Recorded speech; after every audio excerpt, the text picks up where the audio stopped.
Hi, Miss Mats. So it makes me So sound the book really that I'm like doing today is pathetic. War of the Worlds by H.G. Wells. Why did I pick? I've heard of it, but I've never read it. Books that H.G. Wells has talked about besides War of the Worlds was The Time Machine, The First Men in the Moon, The Invisible Man, and a few others. I just didn't get them. I don't.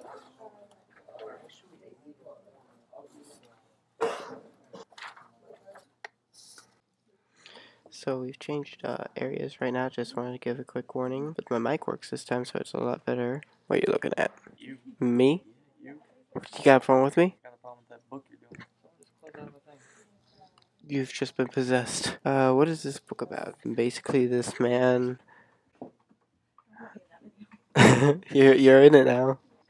What does that have to do with anything? I don't want to be in the video. My mouth was open. Anyway, the book is about Earth and Mars. There is life on Mars, and the Martian cannot live on Mars anymore, so they want to invade Earth. And when they do, one man lived to be able to tell the story about it. So he's talking about it through his perspective. So it talks about this man's travels across England as he tries to get away from these Martians who are in huge, very powerful things that can destroy stuff and have heat rays, and I don't really know how to explain it, and I'm really bad at this, but hopefully the editing makes it look better.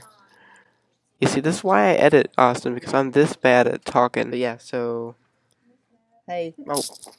It's flips, like I look this way and it shows that way.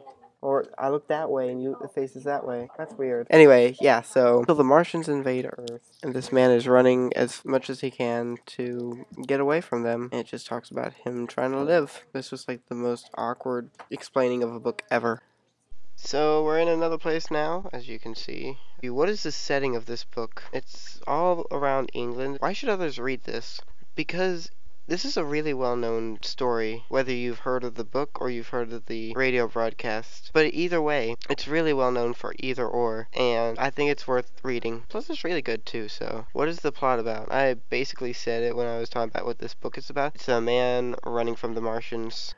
What is my favorite part of the book? It would have to be the way it's written, because it's honestly kind of unique in the way that it's written. It's more descriptive and it's more realistic, but it's still a sci-fi style story. What didn't I like about it? I like the writing style, but it took a little longer than what I'm used to in a book to actually start building up. But once it starts building up, it's building up more and more. So who does this book appeal to? What type of audience? People who like sci-fi or just want a book to read. If I could change one thing, what would it be about the book? Why? I would say take a little shorter to start building, but at the same time, I don't feel like it should take shorter to build up because that's how the book was. But if I had to choose something, that would have to be it. Otherwise, I'd choose nothing. So I'm lazy and I don't want to do this in class, so I'm going to read a page to you right now. Okay. Here you go. Get underwater, I shouted, unheeded. I faced about again and rushed toward the approaching Martian, rushed right down the gravelly beach and headlong into the water. Others did the same. A boatload of people putting back came leaping out as I rushed past. The stones under my feet were muddy and slippery, and the river was so low that I ran perhaps 20 feet, scarcely waist deep. Then, as the Martian towered overhead, scarcely a couple of hundred yards away, I flung myself forward under the surface. The splashes of the people in the boats leaping into the river sounded like thunderclaps in my ears. People were landing hastily on both sides of the river. But the Martian machine took no more notice for the moment of the people running this way and that than a man would of the confusion of ants in a nest against which his foot was kicked. When half suffocated, I raised my head above water. The Martian's hood pointed at the batteries that were still firing across the river, and as it advanced, it swung loose what must have been the generator of the heat ray. So that's my page. Okay, so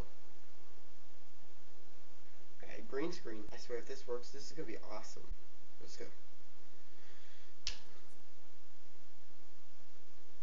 Okay, so we got this thing here. I don't know right now if I'm showing a picture or not. Figure that out later. So, characters in the book. There aren't that many, and almost nobody has a name. The narrator doesn't have a name. He's the guy who is running from all the Martians. Well, he's one of the guys. If I can find a picture of each character online, it's going to be here in the back, so I'll just stand here. So some of these pictures will probably be from, like, if I can find some from a movie in 2005. So I'm going to go and look up that and get some pictures of each character. So the is the guy who's telling the story from his eyes and explaining like what's happening. There's a soldier near the beginning of the Martian invasion. He tells the narrator how to survive. There's a curator who basically panics a lot and says that he's not going any further. But the moment that the narrator leaves him to start going again, the narrator starts following him again, so it's more of a, I'm going to say this, but I'm not going to do it. Then there's the narrator's brother. His brother is in London at the time of the Martians, and he is going eastward towards France. And he ends up making it safely to France. Then there's the Martians. You've got two different sets of Martians. Well, there's the Martians and then there's their attack thingies with the heat rays.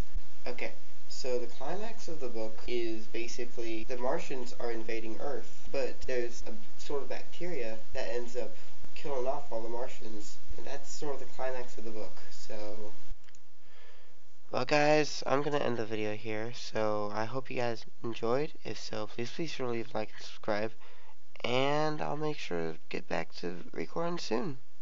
See y'all in the next. Bye.